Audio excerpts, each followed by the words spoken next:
Jami yetaaga kulabirira, Jami yetaaga kumuwuliriza, Jami yetaaga muwa courage. Era y'omukuba aliwo njagala kwebaza Allah yebale kugabirira nakuwa omutima mulungi. Si bangi abalina emitima egya zaabu. Era mbadde nyina ensonga lwaki nina okubeera wano. Naye nga webale nze kyensinga nange njagala kwebaza bantu bangi balemererwa omuntu tufuna nyuzi buli muntu ahandolinga ensonga mu ngeri mubi. Engeri gy'ohandolingamu ensonga zo tekitegeeza mbu wali muntu mubi omwononefu. Batende wali ensi erinza okukusobako ebintu byetuyitamu bingi ffenna naye nze kyenkwebazaako kuba mu buzibu ate n'obufamu ekyo nakyo kisinga okutamaisimayiro kasikini kati ffe abavaayo ne tukwatako mu nsawo ne si ffe bakulu ennyo naye gwe aliwo eringa ali redi okuva mu mbeera ate gwe bwesinze naye nga toli wakabi kuba bangi tebasobola kikola atofaayo si bangi ab'emitima egyazaabo bangi abatanyumira ndongo naye nga twebaze nnyo papa Misa Kisemakula kubanga nze nali Ghana nankubira ngamba Jami ono ali redi okuterera etwogerako naye omulaba nti atiredde nettama ddungi omuntu yenna bwakugamba ekyo teri ssente ziriwa teri bulamu nze nyina okwebaza kubanga oli muntu oli mwana wansinga tuli bwana bwa mbaata kati tuba tukulabanga oli mulamu ate tusanyukanyuka tuleete mabuko n'akayimba kenakoze bagamba tukolerera zi casket ate nga ebasa temala basa tegula kitone okitegedde nakayimba kagamba nti bwe balisigamu ebisiige beffe bwe balibumbamu ebibumbe beffe okitegeera men of all ages beffe. Industry erina okutegeera nti wabawo abantu abatumibwa okukola ekyo mu kuyimba kubamu obunnabbi naye obunnabbi bamumanyi mu Bayibuli na mu Quran. Naye omuntu ayimba nayimba volongoto naye nga nawe olaba kintu volongoto n'agamba stress kati nali mpulira akayimba rotate baby reset jagala mind to refresh. I just needed mind to refresh guys. Naye olina agamba Jami Culture simanya good dalu kankubuulire abayimbi tutwala amagezi mangi okulowooza bye tubawa tulowooza n'okusinga bemulowooza twetaaga kuddaabiriza kuwa fruits omusanga mwoyo fruits muwuzi ovanga ku muntu akuyimbira ekintu nekikukwatako nekikyusa n'obulamu okitegedde nga teyaliyo nga ofuna ebizibu naye n'akujja mu bizibu kitegeeza ayeeya nnyo kati obwongo nze bantwala brain overlap baŋŋamba nti nali njiyo okusuka ku magezi gange ate nga siwumula kibala kitegeera ate ekirala nga byemmanyi bingi bembigamba tebabitegeera okitegeera kati ba Kenzo wali babitegeera ngani Jami Culture ine ebintu bingi mumuwe time mumuwulirize kyekyattamu ku ba radio mufo kyobadde abiza nga bagamba radio yagudde mufo kyokumuwuliriza okitegedde nze kyembagambe wano mbaga nti bannange Spice Dana ine ensonga man mumuwulirize naye bo badde bamuvuma bamufiisa alina omutima omubi okitegera ensonga eri valid nno naye ekyo kyemwandiwadde bikola ki muwa obudde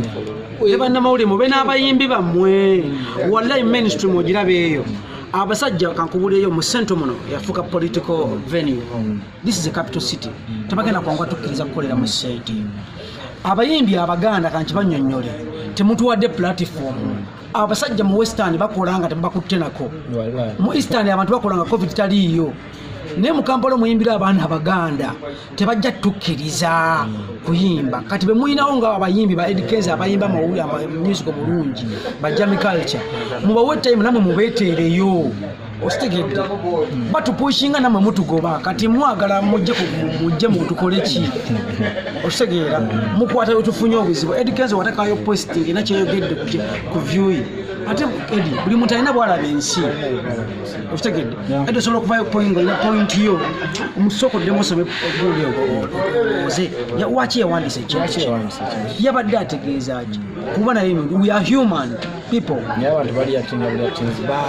otegedde tomanyi kikyalinga bali mu battlefield Kenzo takyagenda wali gulawo munanansi n'okubadde agwagala era mugenda mwogerako we are human guys okitegedde mutuwe embeera etuwuliriza mutuwagazise bye tukola tubawe ennyimba mutuwe omukwano bananga omukwano gwalaga wammaani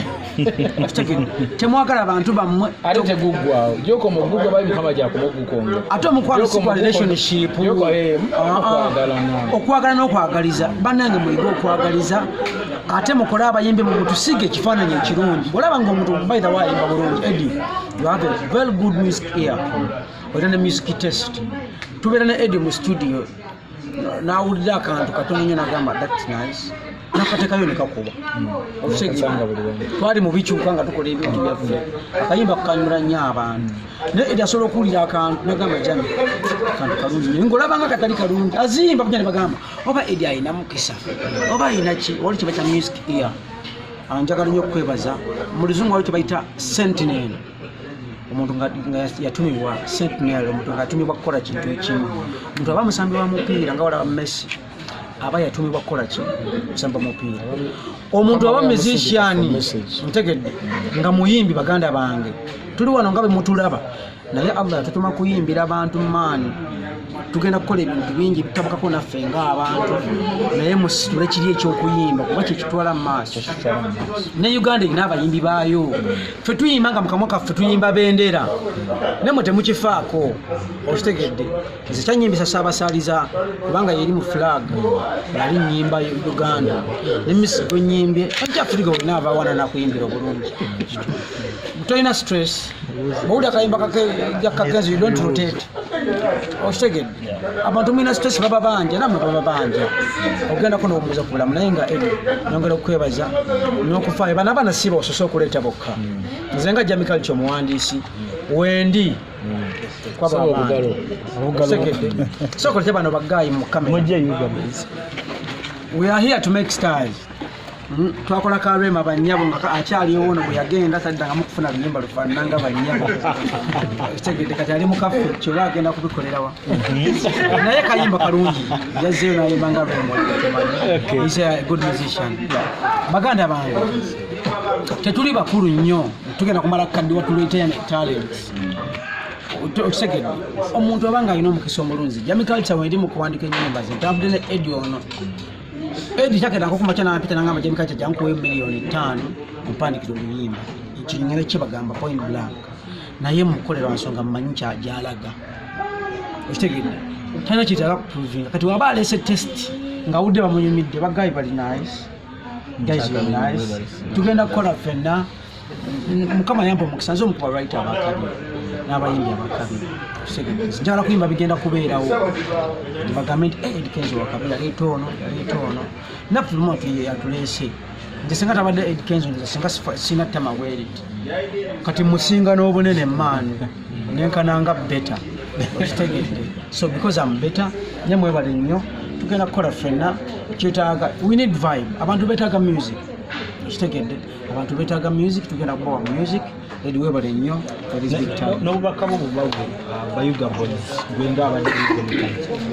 Yuga Boys kigambo kinene nnyo kigeza Ugandan Boys kitubagamba tusiba tulowooza ku flag buli kaseera tetwagala kuyimba nnyo ku nyumbisa tuyambula engoye wabula bendera egenda kutambula naffe ku mugongo gwaffe basajja bayimba born in Africa bafire ba Eddie bakikoze ozali myaka emeka omulabako envi okitegedde we are singing for the flag tuyimbira $1,600,000 Yuga Boys tuyimbira $1,600,000 ez'abantu let's give them music ffe tubawe music naye naffe mutuwe okwagala tugenda kufuba obawa music omulungi abana ba guys tugenda kukola ebintu ebyakabi kubanga Eddie alina test yakabi ya art ate afaayo ku lwa art wa Uganda mwana ebina byakoleka bigwira buguzi I wish you the best may God bless you tugenda kukikuba buli kimu tukirina ya studio tuzirina BET tuzirina tegekisi njagala kuwangula Grammy akayimba wakawulira jatukola music bwatyo agenda okusigalawo Eddie nkwebaza nnyo webale nnyo webalire ddala nabano bagaayi mwebale nnyo tugenda kukola ekyakabi tetugenda kwogera nnyo we are going to give them music. Let's give them music. Mwebale nnyo kino kijjayo kyekigambo kyebaita big talent nga nnene okitegedde toyanza nnyo toyanzege ne bannamawulire mwebale nnyo for this time okujja kwa unveiling eno ey'abano abaana ne mutajja nudity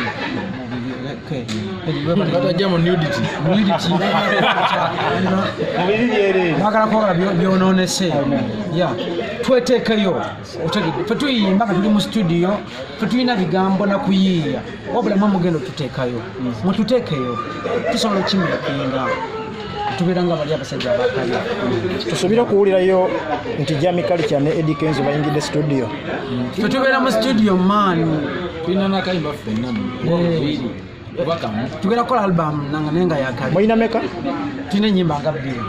ne time egenda kutuuka soso tulinze simanyi kufumba byakakoolakoola owulira muziki wange mba ntekinze time ate no sitime no yakabi tubikolera wano naye lwakuba nti we are sent to do that tweyanziza nnyo tweyanziza ng'olaba vidiyo nga ndaba vidiyo nembwenjiddamu nenjiddamu nenkuba ku masimu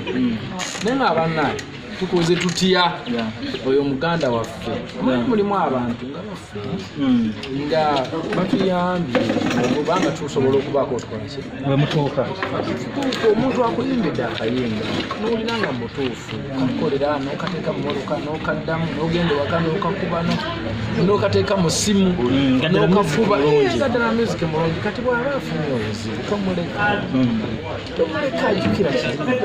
tujjukire kiriyo